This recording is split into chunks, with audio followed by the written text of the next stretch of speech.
This is the Horse Radio Network. This is episode 38 of the Stable Scoop radio show on the Horse Radio Network, the FEI North American Junior and Young Rider Championships. We'd like to thank our sponsor today, Equestrian Collections. Equestrian Collections brings the whole universe of equestrian shopping to your fingertips. You can visit them online at www.equestriancollections.com.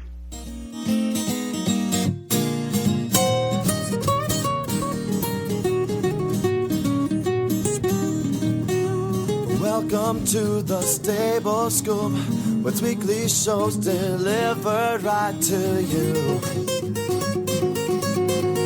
With Helena and Glenn the Geek, live from the stable, it's every week. They bring you the news through hail or high water, while using their tails as their own fly swatters. So sit on down and laugh till you poop, cause it's time again for the Stable Scoop. The Stable Scoop. The Stable Scoop. The Stable Scoop. This is Helena B. And I'm Samantha Clark. And this is the Stable Scoop radio show on the Horse Radio Network. Well, Samantha, welcome to Stable Scoop. Thank you very much. It's nice to be here. I'm sitting in for Glenn today, just in case no one else noticed that. Yeah, it's kind of like when the cat's away, the mice will play. I'm wondering what kind of trouble we can get into on the show today. All sorts. Sadly, we've already discussed this. I'm not up to his technical geek standards. You know what? Neither am I. So I think I mentioned to you earlier, this could be a veritable train wreck, and I think it would still be a good show. Okay, good. Well, we'll have fun anyway. We will. And we've got some great people to talk to today. I'm personally excited about our two guests. The show we have for you today includes Joni Morris, who is the High Performance Marketing Manager for the United States Equestrian Federation, and she's going to talk to us about the FEI North American Junior and Young Rider Championships, which are coming up in July at the Kentucky Horse Park. And we also have one of the young riders with us today. She's double gold medal winner Hannah Selleck, and she had success at the 2008 North American Junior and Young Rider Championships. So we'll be talking to Hannah a little bit later on in the show. Good stuff. Very, very exciting. Also, I want to let you know the winner from last month's giveaway, winner of the $75 gift certificate from Equestrian Collections. Equestrian Collections brings the whole universe of equestrian shopping to your fingertips. You can visit them at equestriancollections.com. The winner was Crystal Allor of Bloomington, Minnesota. And Crystal sent an email after she was notified that she won, and she said, "No way, really? That is so awesome. Just one more great reason to tune in. She loves the show, especially like the Morgan episode, as she's a Morgan person, and she says she'll be listening. Thanks, Crystal." And there were 3 winners of the custom stall plates from EasySignsOnline.com. EasySignsOnline.com is the leading maker of affordable farm and barn signs in America. The winners were Albert Sisson from Little Compton, Rhode Island, and Allison Heath from Houston, Texas, and finally Kathy Carden from Redwood Shores, California. Kathy also sent a note back to Glenn when she found out she won and said, "Hi, Glenn. Thank you so much. I'm more excited to get an email from you than to actually win the sign. I listen to you, and I don't know if Glenn makes these up. I listen to you and Helena when I jog. It keeps my mind off the pain. You guys are the best, Kathy." You know, I think he does a fair amount of making things up. Well, I must admit, I've been listening to the podcast when I walk my dog. I'm not a jogger, but I am a walker. That's you know, I'm a walker too, and I first got into the whole podcast thing through NPR, and I would download all kinds of shows, the NPR episodes, and then they have a special, a little side show called Grammar Girl. So I'd actually listen to grammar podcasts while I was walking my dog. And you get addicted. You get to know the characters and the people, and you really look forward to hearing what they have to say every week. So I'm glad that there's people out there who like to listen to the show. Hear, hear. Well, this month we've got some brand new items that are now up and ready to register to win. Remember, you do have to re-register every month in order to win. This month we have from Equestrian Collections, who's kindly donated a Best Shot Equine MED Rain Rot boxed set. That's to treat your horse's rein rot effectively. Best Shot Equine MED Rein Rot Treatment Boxed Set has everything you need to promote healing naturally. It features, the entire set features a 16-ounce rein rot treatment, a 12-ounce MED shampoo, and a 12-ounce MED topical spray. So this whole set treats rein rot and many upper and lower body skin afflictions, stops the itch cycle, and promotes hair growth. And we also have the Horse Radio Network donating a commercial on an episode of the Stable Scoop radio show. This commercial could be anything you want. It could be for your business, farm, lessons, for a charity, or if you just want to wish your horse husband a happy birthday. So thank you to the Horse Radio Network for that. All right, well, I'm excited to talk to our first guest today. We have Joni Morris, who is the High Performance Marketing Manager for the United States Equestrian Federation, and we're going to talk about the FEI North American Junior and Young Rider Championships. So welcome, Joni. Thank you very much. I'm happy to be here. Good. Now, you have to forgive me because I really don't know too much about this particular program. I did a little bit of research on the North American Junior and Young Rider Championships, which is a mouthful. We can call it NAJYRC if you like acronyms. That's how it's generally referred to. That's going to be a tough one for me too, but I'll give it a shot. Okay. So the NAJYRC began in 1974 as an eventing challenge between the United States and Canada. Is that true? Yes, that's right. And then it turned into more a semblance of what we know now as the championships in 1979, and it's just gained momentum over this will be the 30th year that it'll be in a similar format to what we recognize. 1979 was the first year it was recognized as a continental championship, and then in 82 was the first year we had all three disciplines, dressage, eventing, and jumping. And then last year we were really excited. We added reining, which was really popular amongst kids and spectators and officials and everyone that was there. So it seems to be growing every year, which we're really excited about. And what do you think that this event, this particular event, the championship, offers the horse riding youth of today? And what do you think it offers the horse community in general? It does a couple of different things. I mean, one, it produces future stars for our country and for the other countries that compete.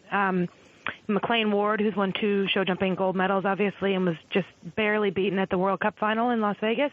He came through the Young Riders program. He was a gold medalist. Let me just think what year that was. In 1991. Nicole Simpson, Ken Farrington, show jumping's had a lot of alumni that have come through there. Georgina Bloomberg, she won 2 gold medals, and she's represented the U.S. on Nations Cup teams, and she's also now a sponsor of the event. I mean, and something that she holds very, very important to her. It gives riders a first team experience, and it's the only continental championship held annually in North America, and so it gives youth a chance to be on a team, ride in that situation, and it basically is something that's totally unique. They don't have any other chance to do it until they go up through the senior ranks and represent the country on that level. And how do you know when a young rider is ready to even shoot for this kind of thing, or how do they know? Obviously, it depends, on the specific horse and rider combination. There's qualifying requirements and selection criteria for the different zones, region, and areas depending on the sport. So not just any kid could call up and say, I'm going to come to the Young Riders Championships. They have to be nominated in a similar way that we do our senior teams by their national federation. So the zone or region or area, which is the geographic way that the United States is split up for the different sports, they have a list of qualified kids. They have a system by which they select them. Then they send their entries through the USEF, the National Federation. We look them over, make sure all the kids are qualified and by our rules, and then we enter them. And there's a certain number of 4 kids for a team for each discipline, for the juniors and for the young riders. So each area can send a maximum of 8 kids, 4 juniors and 4 young riders. And speaking to some kids from all different regions and different zones, I see that when they get to the horse park this year, there'll be vets inspections for them, and I know that speaking to some of them, they all enjoyed team experiences. And how do you keep it all fairly level, managing the different zones and areas? Is that a problem? No, not at all. It's always been one of those neat competitions where it's very competitive, but it's also very, very fair, and the kids all get along great, and they're all happy to meet each other from different zones and areas. And it's run under FEI rules, as any international competition is, and those are clearly spelled out, and they know what's expected of them before they arrive. So it's not as though they just get here and are all of a sudden under rules that they've never heard of or competed under. The majority of them will, have qualified through FEI competitions. They're familiar with the rules, and that maintains between the USEF rules and the FEI rules, the International Federation rules. It maintains a really fair playing field and guarantees that all the kids have as good a shot as any of the rest of them. I know that I was surprised that some of the young riders I spoke to that have been through the young rider programs, they all spoke that, although it's a young rider and a junior program and it starts at age 14, they are treated, like adults. It's a grown-up program. They have proper team coaches, and the coaching program, they said, is second to none throughout the year, and that they get there and they have their vets and their grooms and proper team meetings, and they all do things together as teams throughout the disciplines. And they said it sets them up for grown-up teams later and for careers in the horse business, and they were thoroughly impressed with it. And that's something that we try and really maintain. And the chef d'equipes and the coaches, they're great. They, for the different regions and areas, they run it really well from that side. But it's also, we know that we're building our future of the sport, but for some kids it's also maybe the last thing, their last goal they ever wanted to do before they go away to college or have to go to the real world or that kind of thing. And so it's sort of for some people it's the end goal of their riding career, if they were just going to ride up through their young riders years and then turn to something else. But for some kids it's a jumping off point. So it's the balance between the two of those things is maintaining it competitive and fun. I think we've achieved, and we hope to continue to achieve, especially the first year that it comes here to the Kentucky Horse Park, which we're really excited about. Let's talk a little bit about the certificate of capability. I was looking at the qualifications, and in that rule it says that each horse rider combination must complete a certificate of capability in order to compete in these championships. One of those requirements was that a horse rider combination needs to complete a course of 4.9 or higher with a score of 4 faults or less within their zone's qualifying period. Now, this could totally be my ignorance to this end of the sport, but 4.9 seems a bit high for a 14-year-old. Am I missing something, or? I believe that you're reading the young riders rules, which are for the older kids, okay, and not the junior rules. Okay. So I believe we've, of course, also switched to the metric system for measurements this year. So we're all in the process of converting metric to feet. But I believe that you are looking at the young riders rules, which the young riders are from 16 to 21. And these kids, it's certainly within the realm of what they jump and where they compete every weekend throughout the year. It's not as though they come here and it's a huge jump from what they've been doing. Right. Not at all. Okay. And why for those of us that aren't as brave, it seems very big, exactly. I saw some of those numbers that said, "Forget it." But for those kids, they're they're out here at the horse park this weekend. All the trailers are parked out here, competing at Hugh Kincannon show, getting ready and getting qualified and earning their certificate of capability at that level. So they're very game and very brave, and they do a great job. So, do you find that they have a maturity level? Do they get the maturity when they get there? Is it part of that life experience, or do you find that most kids who arrive at this program already have that little something extra that really carries them into the next level of their competitive careers? Yeah, that's an interesting question. I think probably a little bit of both. I think that the kids and the young riders and juniors that come here are very dedicated. They've worked really hard. This isn't something they decide to do the first week of June and just come on a whim. It's something that they've been focused on, at least since January, but for many, for the last 12 months. So that requires some semblance of, planning and maturity. But I think also they come there here with a certain level, and then through the program that in leaps and bounds that exponentially grows just through it's an intense week. There's a lot of competing. There's a lot going on. There's a lot of people to meet and a lot of different things to do. So it's a really, kids have to be balanced with their competing and their team and the expectation, but also so I think it's both. I think they come here with a certain level, and then exponentially grows during the week of the championship. I know that you said that reining has been a late addition to the championships, and I think that this year there's going to be a vaulting demonstration at the horse park. Is that something that you hope to add on in later years, do you think? We would love to, and vaulting has been very keen. It works out really well this year with vaulting because it's the week between their test event for the 2010 World Equestrian Games and the national championship. So all the vaulters will be here anyways. So we're going to include them this year in what is the covered arena, the old indoor arena. They're going to on Wednesday afternoon do some vaulting, and they're very keen to be involved. So we're going to see how it goes this year and what participation is like, and we'd like to move forward, working with them to get them involved on an annual basis, definitely. Do you think? Sorry, Helena. What do you expect for attendance? How many people do you think how many people and horses, and then how many spectators do you think will move through the championships this year? We're excited about entries. I think our jumping entries will be up. We've had a lot of interest in the jumping department. I anticipate hopefully 150 horse rider combinations would be great. We know that our reining numbers will definitely be up. We were a little lean last year, but partly that was just due to geography and sort of being a new thing. People were trying to organize their teams to get to Colorado. I think this year we've had a ton of interest, and there's the reining test event for the World Equestrian Games will be going on simultaneously, so there'll be a lot of reiners here and a lot of reining interest. And as far as spectators go, I mean, it's hard to guess. There's a lot. The horse park is very busy in the summer, and we'd like to get as many people, local people out as we can.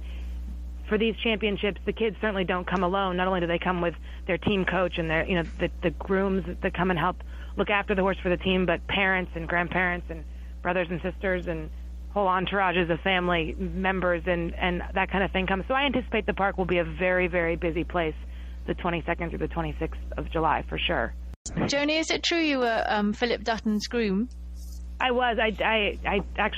I rode at Young Riders in 1998, and then I started working for Philip in 1999, and I worked for him until I moved here. So 2007, I was still working for him part-time. So I was pretty lucky. I got to travel all over with him. And so will you be sneaking off around the park next year, hopefully cheering him on? Yeah, definitely. I can't wait for 2010. It should be great, and that's something that basically we're running a mini World Equestrian Games because we're running these 4 disciplines simultaneously, plus Hugh Cannon runs a horse show that week, plus the reining test event will be going on. So the park will be really busy, and there'll be a lot of people here, but it's, not nearly as many as will be here in 2010, but it'll be a great, test and, run through for all of us that are going to be involved as far as managing the logistics of all these horses and riders here. So everyone's looking forward to it. I was thinking the same thing, and that's got to be kind of exciting for the kids riding as well, because now they're not just riding in the Kentucky Horse Park anymore. Now they're riding in an international venue. Exactly, and the new venue, which we sort of test drove for Rolex. I mean, the footing in that main arena, it's not very often that you run an entire event and not one person said a bad word about the footing, but everyone just raved about it and said how great it was, and the horses jumped so well off of it and moved well on it in the dressage. And it's like you said, it's a world-class facility. It's no longer just, the horse park's always been great, but now it's on par with anything in the world. Right. And so that's something that is exciting. The kids get to go in there, and they get to be in there first, which is really cool. Before the world comes to Kentucky, the kids get to test drive it again. So I think that's really exciting, and it's generated a bit of interest locally as far as, sort of people being able to come out and see a precursor to what's going to happen here in 2010. Well, we'll be excited to follow along. I mean, I'm excited for them now. Go ahead, Samantha.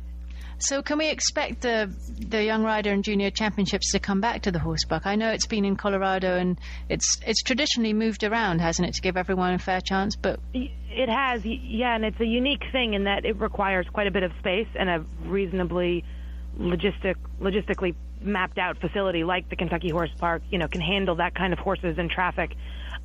We would love for it to stay in Kentucky for, potentially for a few more years. Between the World Equestrian Games next summer, the calendar is very crowded, and there's some question there about, things like using the cross-country course. But we definitely anticipate it to return to the horse park multiple times in the future. So we're all looking forward to that because it does make it easier.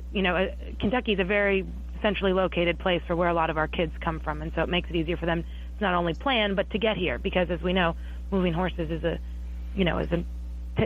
task to take on. And so if they can plan for the next few years we have to get our horses to Kentucky or to wherever, that helps as far. They all raise a lot of money to come to the championships, and we have great sponsor support this year, but the teams get here on their own, and so it would be great for them if we could say, okay, well, for the next 3 years you can plan on it being here, and that's really where we're trying to get to. And everyone would love to have it stay in Kentucky. Yeah, the consistency looks like it would be a good one, less variable to deal with when you're, like you said, when you're shipping horses around.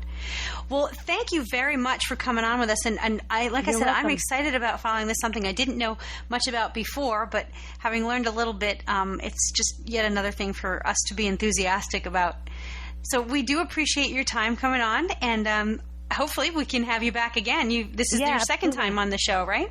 No, and it's been great, and like I said, everyone's really looking forward to some. Hope have you guys out here running around the horse park with us this summer in July. So absolutely, it should be great. Yeah, I think you'll have a chance to see at least Samantha and Glenn. I don't know if I'll get out there again soon, but you'll have two of us. We'll be there. Thank you, Joni. All right, you're welcome. Take care, Joni. Bye.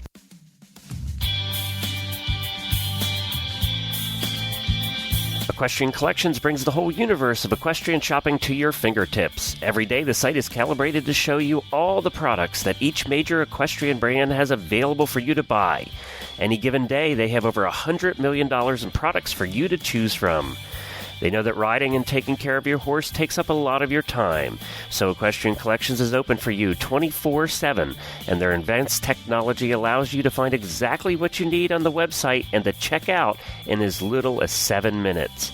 You can save money with Equestrian Collections, too, in their closeouts and specials section. Save up to 35 to 75% on selected merchandise. Just follow the closeouts link on the homepage of the website. Visit Equestrian Collections at equestriancollections.com. They put the whole universe of equestrian shopping at your fingertips at a price you can afford.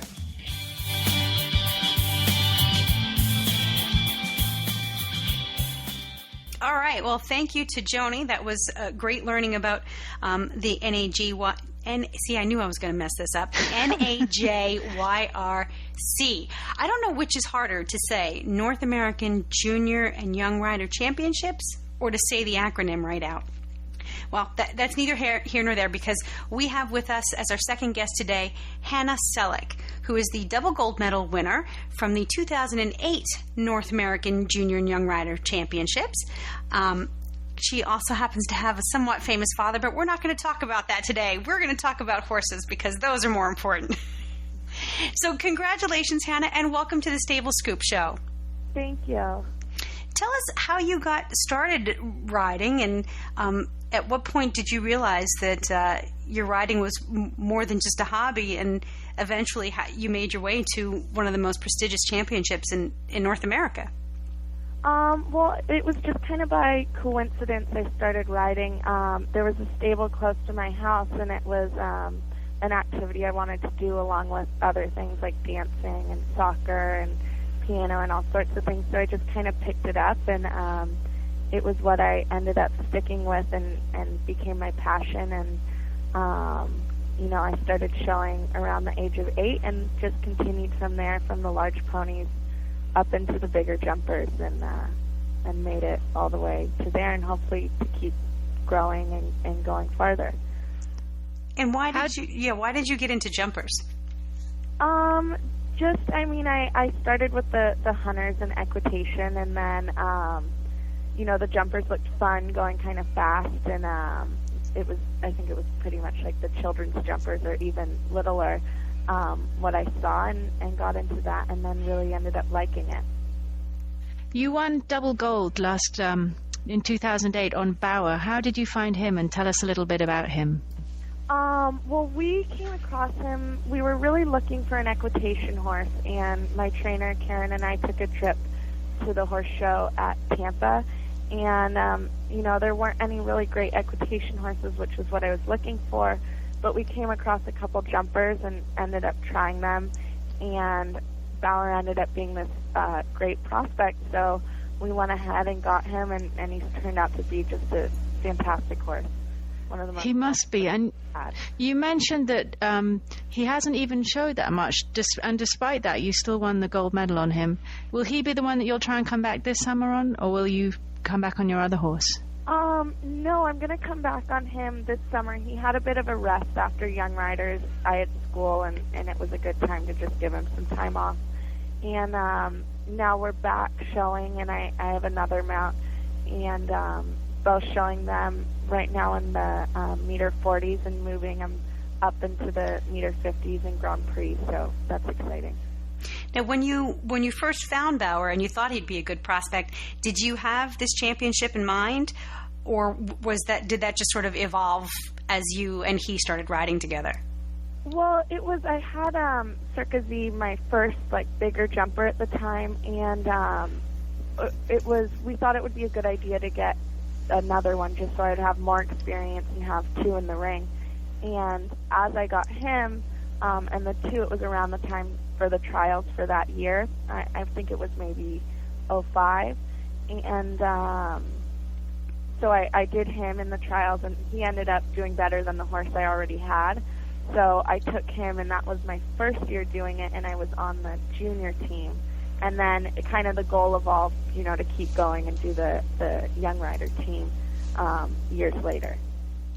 We've heard that McLean Ward and Buck Davidson, all sorts of very, very good riders, top riders, Olympic riders, have been through the Young Rider program. And now that you've already got your gold medal and you're showing at Grand Prix level, what's going to make you want to go back and do it again? Just the team experience is really beneficial when you go and watch the World Cup. I was there just the last month or a few weeks ago, and you see the formats of that, and the Young Riders just really prepares you for that and gets you kind of in that mind frame. I know the World Cup's not a team one, but the same format, and it's just a great experience, I think, to have that opportunity and be able to grow from that, and it really prepares you for the bigger stuff that's to come. Was this your first time experiencing the team format, riding as a team member? No, I did Prix de States at Harrisburg, I think 3 years I've done it. So for Zone 10, that was a team. And then also I did the junior team for the Young Rider competition a couple years before I did my gold last year.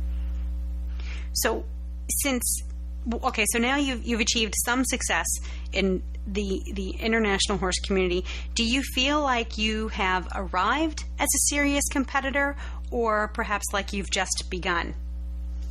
I never really think of myself as a serious competitor because there's always so many people who are better, and when you get to that Grand Prix level, all the professionals are there. So it's kind of like you're just arriving, but then when you're able to be competitive with them and do well and place, it kind of establishes, the fact that you're there, but I never really feel like I'm one of the, regular ones always there and whatnot.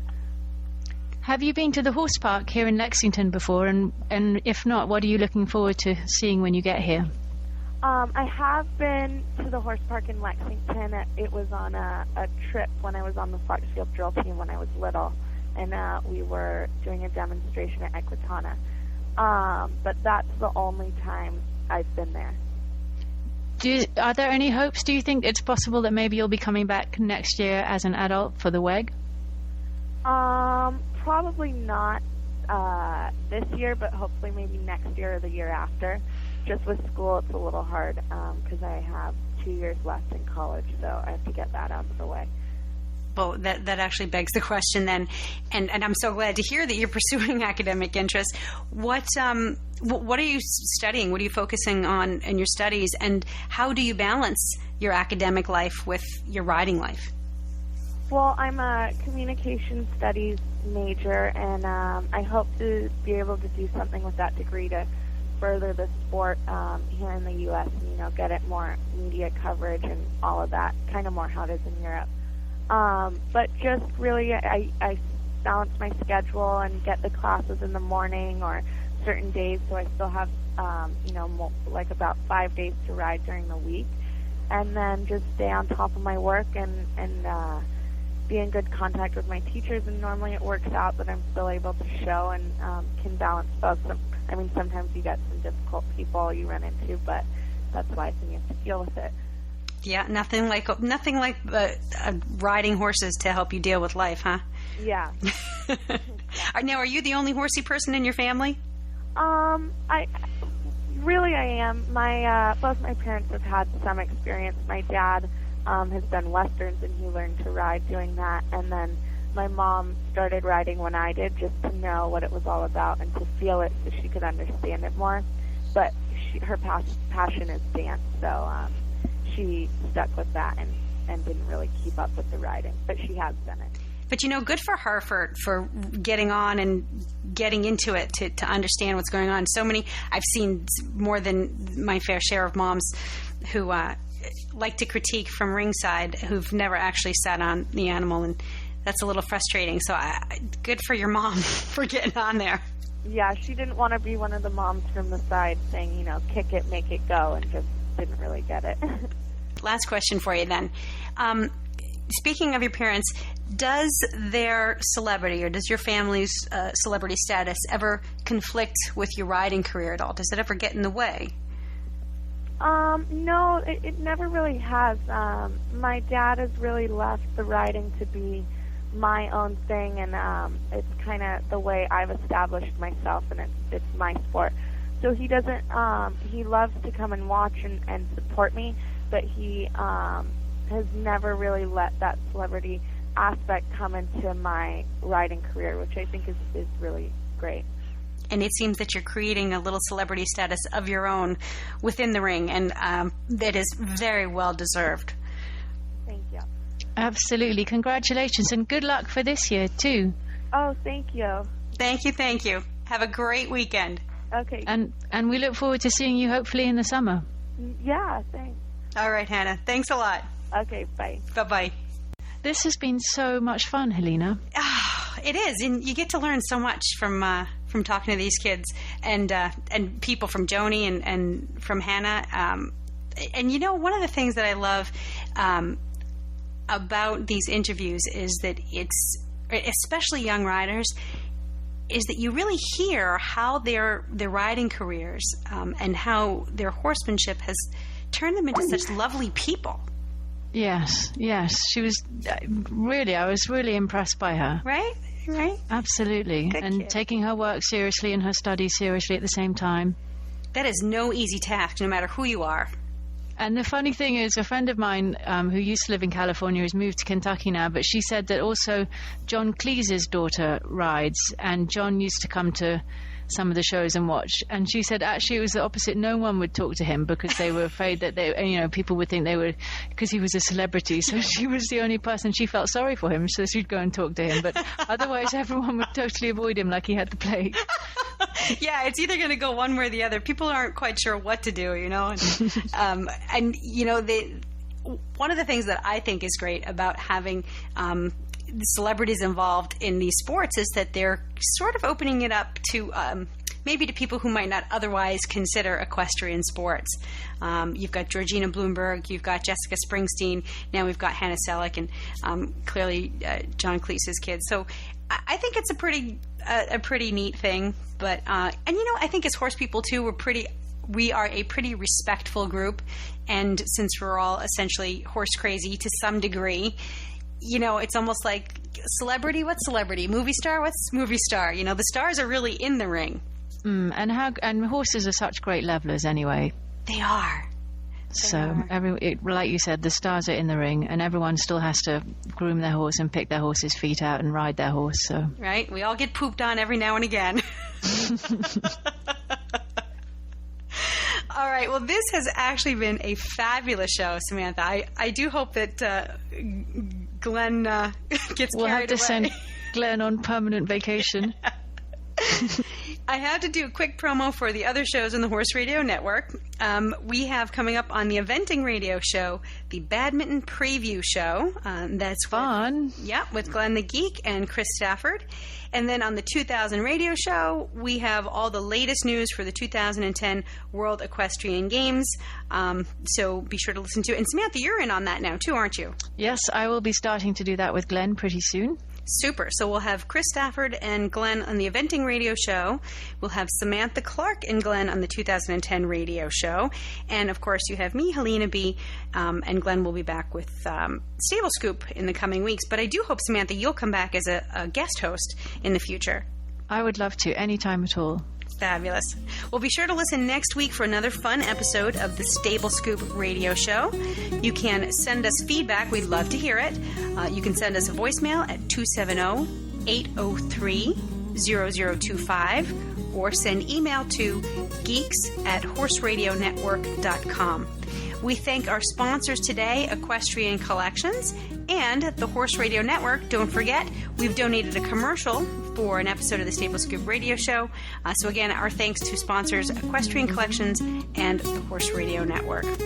We will be back next week, Samantha. We'll be here with Glenn and the Scoop.